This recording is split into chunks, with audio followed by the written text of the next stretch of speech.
Hello, everyone. We all know Bangalore is home to an ever-evolving fashion scene. Karl Lagerfeld once said, fashion designers are dictators of taste. Our guests today are major contributors to the science of fashion, Wendell Rodricks and Prasad Bidapa. Mr. Wendell Rodricks is a prominent fashion designer based in Goa. He has been listed among one of India's top 10 designers. He has authored 2 books, The Green Room and Moda Goa, History and Style. He has also contributed to Inside Out, a collection of stories. Welcome to our city, Mr. Rodricks. I'd also like to introduce Bangalore's very own fashion guru, Mr. Prasad Bidapa. Mr. Bidapa has created a distinctive niche in the Indian fashion scenario. His projects like the Prasad Bidapa Fashion Week, the Prasad Bidapa Mega Model Hunt, and the Colombo Fashion Week are held annually and have put him on the international fashion map. He was the first to hold the Men's Fashion Week in India, and he was responsible for the first ever Fashion Industry Awards in India, the Kingfisher Fashion Awards. He is currently the trustee of BPAC, the Bangalore Political Action Committee. The Bangalore Literature Festival welcomes the both of you. Thank you so much. Thank you very much. Ladies and gentlemen, good afternoon. It gives me great pleasure to be here, and I'm from the fashion industry at the Lit Fest. Wendell, of course, has a right to be here because he's also an author of 2 very good books, The Green Room and Moda Goa. So he's here in his capacity as a designer who has documented his work, and we'd like to talk about the importance of documenting fashion. One of the things that I've always maintained is that if we don't document fashion, it's very difficult to place a period. Today, if you think about someone like Cleopatra or Marie Antoinette or Sita or Draupadi, the automatic mental image you have is of what they're wearing as well. Somehow, a wardrobe tends to fix a time in history, a space in history, making it a uniquely recognizable factor. So today, if you said, what was it like in the 1960s? And automatically, the Beatles would come into mind with their Beatle haircuts and their sharp little suits. And like that, every generation and every period in history is determined by what the people wore. So I've always said that fashion should be equated with all the other great arts like literature, dance, music, and it really has a very rightful place over there. And I'm sure that Wendell would agree with me when I say this, because his own book, Moda Goa, was actually documenting the history of Goan style and the costume history of the entire region. Wendell? First of all, good evening, everybody. And I feel there's like Moses passed here and divided us from you. And I think Farhan passed the other way, so everybody ran home the other way. I am very happy to be here. I just wanted to say that when I got the topic, the documenting and chronicling fashion, I called up my agent and told her what I was going to do. And she said, I think you're a bit crazy because at Litfest, normally everyone is fanning their own tail and talking about their own book. And here you want to talk about 10 fashion books that you feel chronicle fashion well. But I just felt that through these 10 books that I'm going to show you, we'll see that fashion is just not about what we imagine them as beautiful clothes. They speak of so many issues that impact all of us at some stage or the other. So I'm going to leave my 2 books and come back to it later, which is what Prasad wants to do, and go to my first favorite book. By the way, I have a large library of fashion books. I learned this from a friend of mine whose book is also part of this talk. Her name is Valerie Steele, and she taught me to collect fashion books, and I think today I might have one of the largest in the country. Can we have the next slide, please? When I first read this book, Chanel by Edmond Charleroux, it was written by the wife of a politician. I read it in French, and then I read it in English, and I enjoyed it tremendously in both languages. In the book, I think Chanel comes across as this person who not only changed fashion, she used society because of her association with Picasso, for example. When she wanted to do her perfume, Chanel No. 5, she just did not want a regular perfume. Until we had Chanel, we had perfume that smelled of roses, of violets, of lavender, and they came in these beautiful bottles from Murano in Italy. But Chanel was a smart cookie. She said, I want to make a perfume where you cannot identify the perfume. she mixed all the three notes, the top note, the heart note, and the bass note, in such a way that when a woman entered wearing Chanel number 5, every man and woman turned and said, what is she wearing? She created that mystery on purpose. And when it came to actually packaging the bottle with the help of her friend Picasso and so many others, and this is where I say fashion comes from art, and art gets into fashion at some stage, and we sponge from them, they sponge from us. She did not give a bottle that was a typical bottle at that time. If you can go, stay back with the earlier slide. She gave a bottle that looked like a whiskey flacon almost, a cubist bottle containing not a pink liquid, not a purple liquid, but a whiskey-colored liquid, because she had these various lovers from England, some lords and a few barons, and she loved England. That's why she bought in her tweeds. So here we have a woman and a wonderful story where she actually gives us something so radically new based on society and what was happening with art in fashion. Do you want to contribute? No, she's one of my favorite designers too, and I think that she stayed very timeless. And her clothes are still so beautiful with Karl Lagerfeld taking over. But I think she's iconic, and I completely agree with what you say. And I think it's amazing that Karl does the same job year in, year out, using black, white, a few gold buttons, and continues this legacy that started in the 1930s.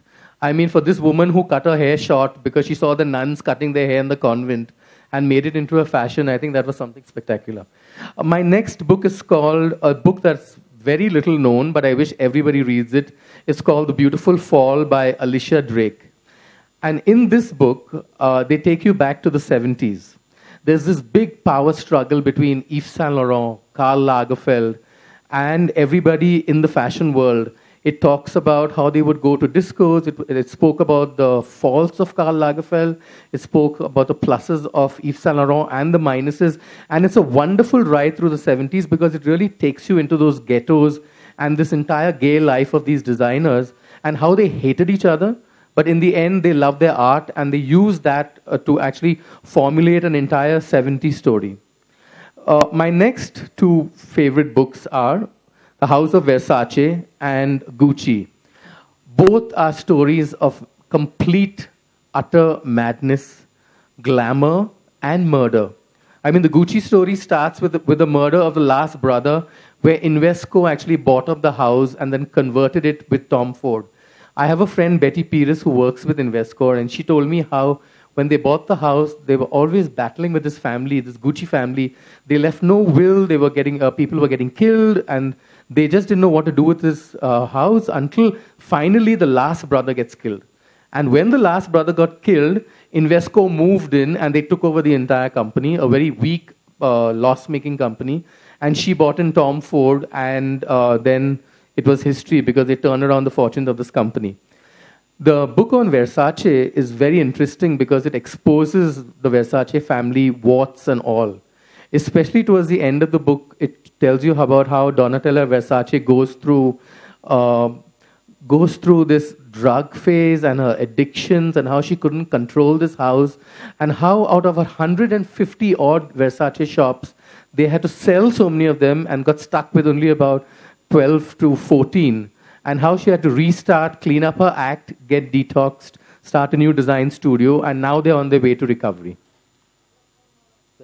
Completely fascinating. It's all about drugs, really. Coco Chanel's name comes from cocaine. And if you knew that in the 1800s, Coca-Cola was started with a mixture of cocaine in it, that was what made it such a popular drink in the 1800s, over 100 years ago.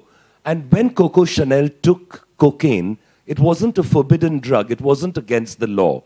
It was a very social drug, the way we use tobacco now. So that's where Coco's name comes from. Don't believe Prasad. Coco's name did not come from that. Coco's name came from a song she sang called Kokurukoku, which she entertained. Whose story soldiers. do you like better? Don't you like my story better, Shobha? I know you like my story better. Anyway, it's fascinating. Do tell us Okay, we're more. going to run away from cocaine and the Charlie Club and move to my next favorite book. This book, I did an internship in New York when I wanted to start my own costume of museum in Goa, which will happen one day. And I didn't know anything about clothing and how to preserve it.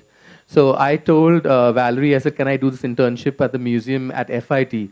And it was a wonderful internship because I could interact with people who I had never dreamt of before, you know, taking Demi Moore around the museum and meeting Bob Mackie and, you know, doing this entire archive. Valerie is now the director of the museum and one of the most important, influential sources and forces in fashion. She wrote this book for her PhD called Fetish. And she explored everything that fashion had to do with the underground, from latex to rubber to chains to nipple piercings to, is it called Prince George? Okay. So she did this entire book, and when the book was out, the book sold so rapidly that she actually couldn't keep track of the book. She signed me a copy. Somebody at Femina, when I wrote the review, stole my copy. I got another copy now. But you must read this book because it talks about fashion and its association with sex and all that we consider strange, and then we finally, you know, get it. We all talk about tattoos, and then suddenly everybody has a tattoo now because it's just become part of this whole fetish underground movement which starts. I think at the moment, Valerie has done a superb curation of a job where she says about how gay fashion influences main fashion. And the exhibition is still on at the museum at FIT. You want to add to fetish? I think in many ways, all street fashion influences the big designers. Are you influenced by street fashion? Well, I'm influenced by what people wear on the street and I wear in my shop. I'm constantly looking and saying, you know, do they need the neckline lower? Do they need the sleeve shorter? Because it's a process of learning. I think a designer needs to sit and learn. And I think when you talk about my clothes, one of the most important things, I'm going back to the title of this talk, you have to chronicle what you do, because I have a collection of photographs of my work right from the time I started, and I learned that from Farooq Chotia, who said, Wendell, you must shoot every collection, because eventually it will go into a book. And Ashova was saying, you must do a book of your photographs, and which we will.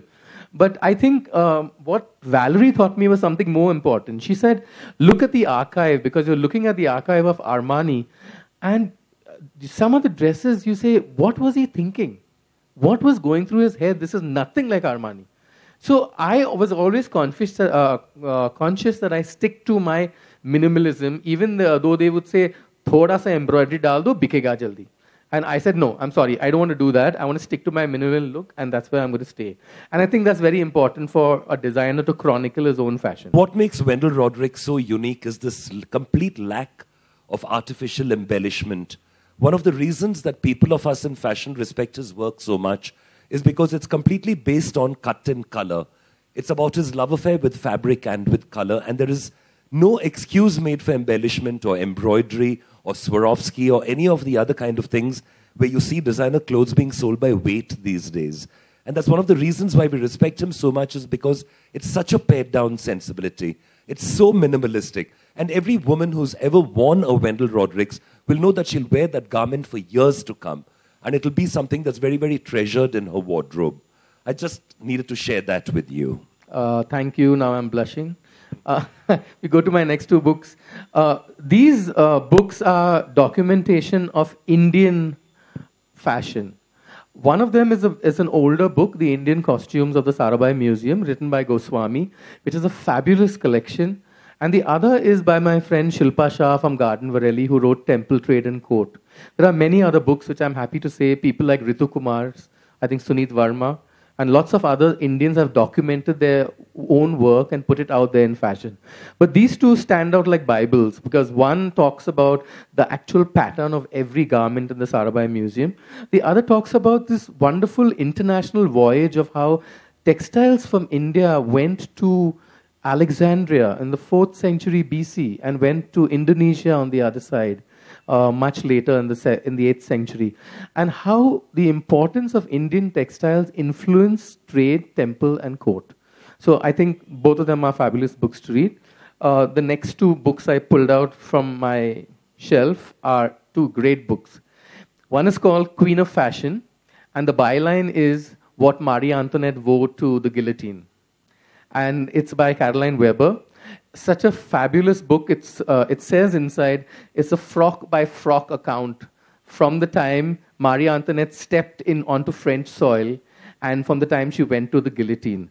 And she steps into French soil in these sumptuous silks and goes to this lady, Rose Burton, time and time again to empty her treasury for these wonderful clothes. Rose Burton becomes the kind of pioneer designer for the world because she was always patronizing her. And towards the end of her very sad life, she became completely grey. She was thrown into the tower at the Conciergerie in Paris. And she had a very small trip to actually go to the Place de la Concorde. And in that small trip, she plays another trump card. With her grey hair piled high, she chooses a simple white muslin dress. And the simple white muslin dress actually stays with her, but she teams it up with plum black silk soles. So, I mean, the people of Paris who wanted her beheaded looked at her like she was some angel or some apparition that had appeared. And the book is a fascinating read because it just tells you about from one dress to the other and the time it took to make each dress and how this lady lived her life through her clothes.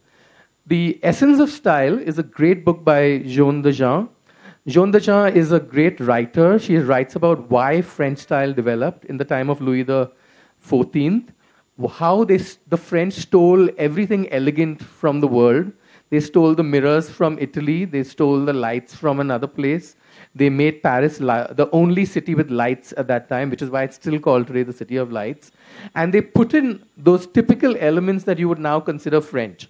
Chandeliers, gold on the roofs, gold doors, gilt armchairs, damask cushions, silk tapestries. All these things are explained in the book as to how they came not only in the time of Louis XIV, but also how modern French couturiers use all those luxury things in their work today. I just love talking about the French Revolution. I think it would do so well in India. You know, if we could create a sort of a viewpoint over here and say, off with your heads and take to the streets and get rid of everyone who makes us unhappy. There are many lessons besides fashion to be learned from the French Revolution. I know Mohan is listening to me too, and is going to give him a couple of ideas, but why not? It may be just time to say, allons, mes enfants, and just take to the streets and chop their heads off, Wendell. But getting back to fashion, very often many designers are there whose heads we would like to chop off, but Wendell is not one of them. He's someone we really admire a lot. Thank you. The next two books are about models. If you have a daughter or any relative who wants to get into fashion, give them these two books. It'll make them aware, it'll gross them out. One of them is written by someone called Michael Gross. It's shocking. It is an industry where 16-year-old girls, 16 to 18-year-old girls are completely thrown to the wolves, raped at times, often hit, controlled by agents.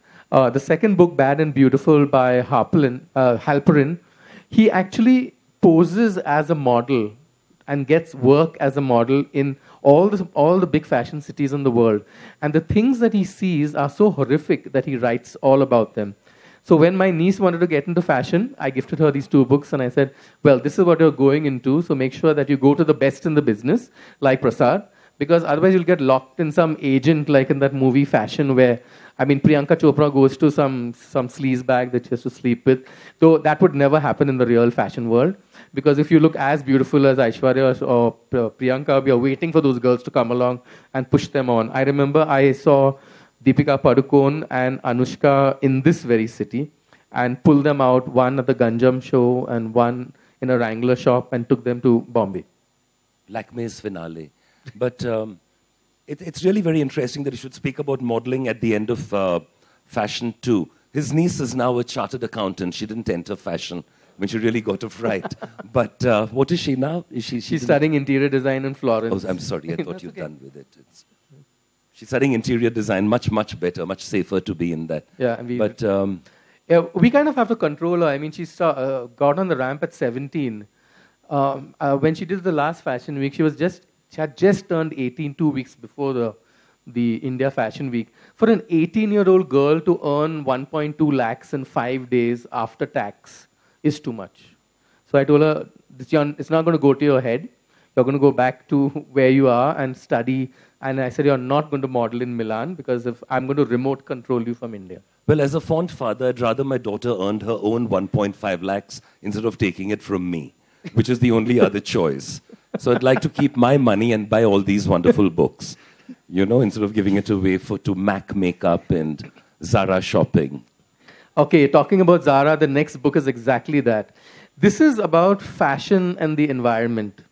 The name of the book is To Die For, which is a phrase that a lot of us use in fashion. That bag is to die for, that dress is to die for, everything is to die for. But this is written by the very intelligent Lucy Segal, who's less than 30 years old. And I met her in London when the book was being written. And until I spoke to her and until I read the book, I did not realize that all of us are guilty of what we call fast fashion. Every single garment that is worn impacts the earth.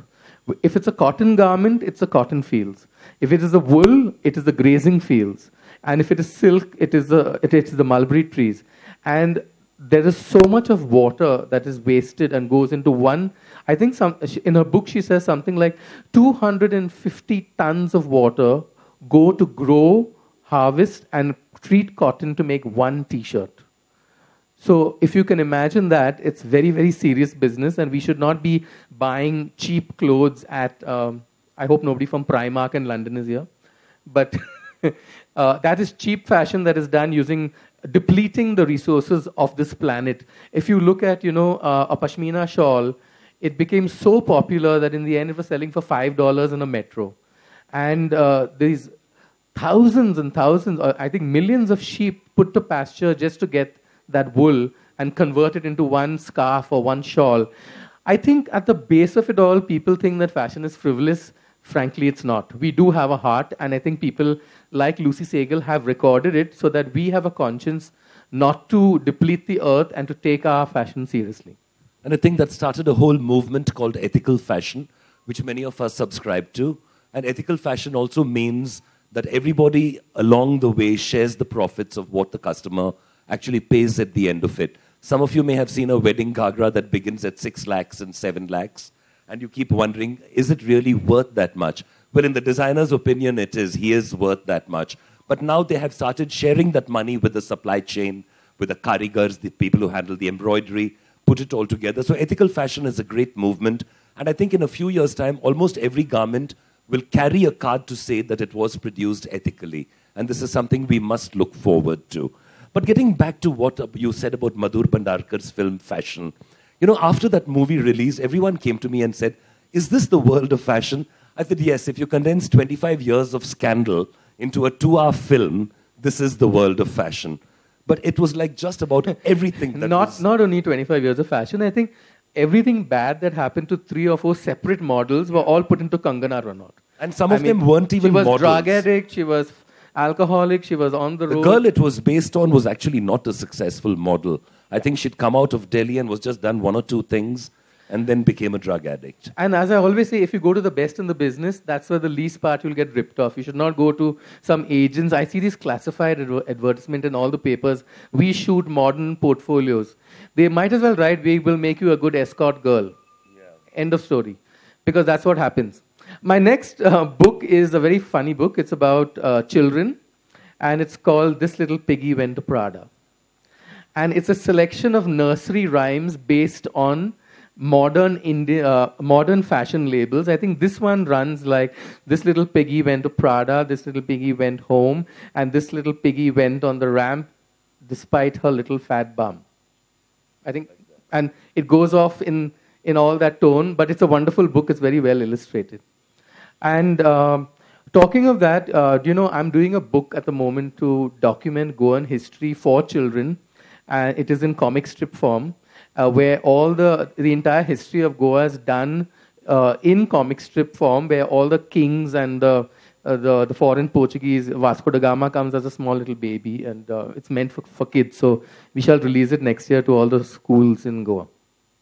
Next one, please. Okay, and then we come to what sells in fashion. This is a great book called Perfume, The Perfect Scent. One takes our scent for granted, but it's like doing jewelry, or it's like doing anything in fashion. There are so many people that go into one bottle of perfume. You learn at the end of this book that one bottle of perfume costs about $20. That's about max. It's about $18 for the bottle, and about $2 for the perfume itself.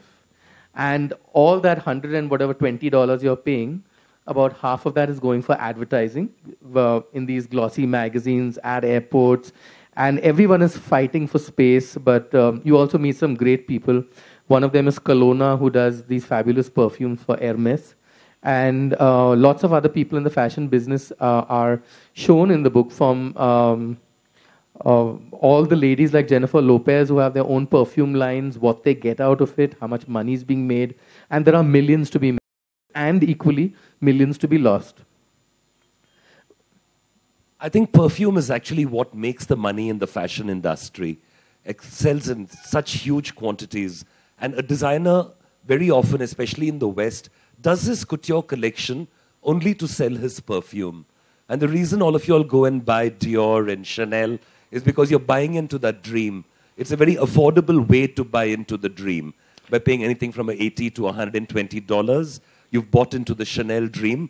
You can't maybe afford a jacket, but you can definitely afford a bottle of perfume. Yeah. And that's what drives the engine. In the book, they very clearly say that a fashion show, one fashion show, whether it's by Dior or by Chanel, costs about $2 billion to produce. And the money they make, and I call them bag shops now, is really not on the clothes at all. That is just the advertising billboard. What they make their money on are the sunglasses that you buy, the scarves, the perfume, and, of course, the bags and the shoes. And that's where all the money is made. And the clothes are in one distant rack in the corner. Which takes me to my last book, which is called Deluxe. Deluxe is a fantastic modern book. It's been out not very long. It tells you all the politics of the fashion business, how sharks, and I'm using the word sharks, like, Ricard and Pernod and all these people from LV and PPR and all these big groups, how they actually sponge on and control fashion completely. If you look at the cover of, say, of modern day Vogue, you can be sure that if the model is wearing a Dior dress, the first opening pages will be sponsored by Dior. It's, kind of an exchange system that works, where advertising works towards making you feel that you really need that garment, when frankly you don't. You don't need that garment at all. You just need the few garments that you had. But human beings, being human beings, we have enough in our wardrobe, but we want to change. We just feel that, okay, this is old now, I want to buy something else and just wear something new because it is the trend. I don't think we should worry about trends or fashion. What you should really bother about is personal style. Like many of my friends who are out there, it's not about whether purple is in fashion or whether blue is in fashion or whether minis are in fashion. It is about what suits your style, because that is the personal style of yourself. And you improve on that style over the years and decide what suits you, not what fashion decides for you. And this book, Deluxe, really puts it together very clearly in this topic. I agree with that, because I look at a khadi garment and think this is a one-of-a-kind piece. Why would anyone want to buy a plasticky leather bag made in China for 2 lakhs of rupees just because it's got a designer label on it, when you just as well might buy a Wendell scarf or an Abraham and Thakur shift, which is produced like a one-of-a-kind work of art. And most khadi pieces are one-of-a-kind because they can never be repeated. What is our perception of luxury? Something that's so mass-made or something that is so unique? I must say at this point that I'd like to end this by saying that the future of fashion will really be handmade. It's no longer going to be made in the factories of China or the factories of anywhere, but it'll be made in Bangladesh and India, Sri Lanka and Pakistan by hand, with a great deal of respect and a great deal of love. And that is true luxury. So all of you all should commit to buying those kind of pieces at least once a year to keep a whole tradition alive, to keep a whole look alive. I mean, khadi is our freedom fabric. It is the metaphor of our freedom. We are walking around and being able to talk on mics like this instead of kowtowing to some white race because of khadi. And I think that we really should give it the respect that it deserves and deem it as the true luxury fabric of India. Yeah, I completely agree. And also one very sad thing which is happening, which you'll read in Deluxe by Dana Thomas, is that a lot of those bags that they say made in France are not really made in France. They just attach the last handle or the last buckle or the last zipper in France. Everything is made in China or somewhere else in the world and then shipped back to France, so that they can say that that one process is made in France and label the entire bag as made in France. There's one more thing that I would like to say, that we are such a vast, wonderful nation. All these trends that they keep on throwing at us from the West, and we keep on reading in magazines, especially foreign glossies, that this is in fashion, that is in fashion. Please do not listen to it. Wear Indian proudly, because that is really what we are, and we do not want to ape the West. Intelligent Indian women know what suits them and will wear what is available, and please patronize our artisans, because they are the true people behind our fashion, not since a few years. I'm talking of a culture that's over 4,000 years. And India is one of the only countries in the world which is wearing their legacy every single day. We are not like the Chinese. We are not like the Japanese, who have abandoned their clothes and now wear these dull gray or black Western suits and go to work and use their ethnic or ethnicity only for a marriage or only for some special tea ceremony. No, I'm very glad when I see Indian women wear their saris and their Indian clothes, because we are a living legacy of our clothing culture. And that goes back to a time of, again, back to the freedom movement, when the British didn't want us to wear anything that was made in India, simply because they wanted everything to be imported from Manchester, and all Indians had to buy those clothes. And Indian men gave it up very easily and started wearing all those worsted suits and woolen stuff in this tropical climate, whereas women never gave up the sari at all. And I must say that hats off to women for having kept the tradition alive, because we studied with great women like Pupul Jaikar and Kamla Devi Chattopadhyay, and Pupul Jaikar also has written a fabulous book on Indian textiles that you must read if you're interested in the subject. Pupul, of course, was entrusted by Nehru in the days after independence to bring back handloom, bring back the craft forms of India, which the British had so effectively destroyed. And she started the Cottage Industries Emporium precisely for that purpose, and brought back the textiles, brought back the handicrafts of India. Till today, we at least have quite a lot of them back. But without your support, it's not going to continue to work. So do get to the nearest Cottage Emporium or a Khadi Bandar and do pick up something, because you will find exquisitely beautiful fabrics that you can make into whatever you want. I would like to also end by saying that, I feel after I wrote Moda Goa, I spent 11 years researching Moda Goa. It was a difficult book to write, and with so much of research behind it, I really wish, Prasad, you would write a book on Coorg fashion. And other designers... There's a fabulous book just been written called The Vanishing Race. And Kaveri Ponnappa has written a fabulous book. Any of you all who are interested in that kind of work should check out this book called The Vanishing Kodavas by Kaveri Ponnappa. Yeah, and we have to also realize that our clothes are conversation pieces in the end. When I'm traveling, I think the more exquisite Indian pieces you have, the more the world will admire what we have, because we are wearing our legacy, and we should be very, very proud of what we are doing. And in some way, we are also chronicling fashion for ourselves. That's it, Wendell. That's it from me too. I hope you enjoyed that little chat. And Wendell, thank you for this. I'm stealing your list immediately so that I can buy the 10 books. And anyone who wants to share it with me are welcome to do so. Thank you very much for being an attentive audience. It's been a pleasure talking to you. Ladies and gentlemen, Wendell Rodricks, one of India's greatest designers. Thank you so much. And I'd request you to please write on our wall before you leave. We don't want to take a Q&A because Prasad has to run, catch a flight. Thank you, Prasad.